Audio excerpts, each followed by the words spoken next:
আসসালামু আলাইকুম গাইস, আশা করি সকলেই ভালো আছেন। তো আমার খামারের কিং কোয়েল পাখি ও মুরগিগুলোর শেষ ভিডিওই হচ্ছে এটি, কেননা এরপর আর আমার খামারে বা কোনো ভিডিওতে আমার এই মুরগিগুলো ও কিং কোয়েল পাখিগুলো আর দেখতে পারবেন না। এর কারণ হচ্ছে এই সবগুলো মুরগি আর কিং কোয়েল পাখি বিক্রি করে ফেলবো। যদিও এই মুরগিগুলো আমার বিক্রি করতে মন চাইতেছে না, কেননা এই মুরগিগুলো আমার অনেক প্রিয়।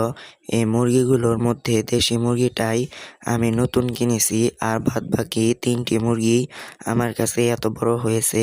আমি এদেরকে লালন পালন করে একদম ছোট থেকে বড় করেছি। এর ভিডিও দেওয়া আছে, আপনারা আমার চ্যানেলে দেখে নেবেন।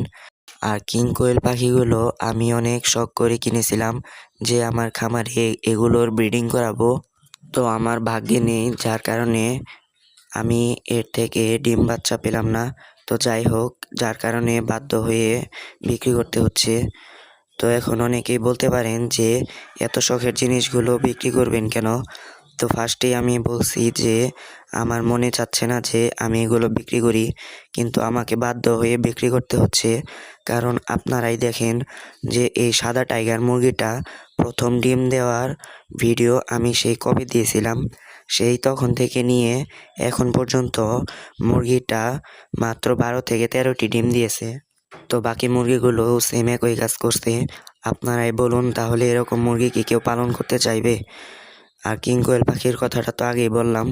তো যাই হোক, এখন এই ছোট্ট খামারের কবুতরগুলোকে নিয়েই আমি এগিয়ে যাব। সামনে আরও বিভিন্ন জাতের কবুতর আনতে চলেছি ইনশাআল্লাহ। তো সকলেই ভালো থাকবেন, 5 ওয়াক্ত নামাজ পড়বেন। আসসালামু আলাইকুম ওয়া রাহমাতুল্লাহি ওয়া বারাকাতুহু।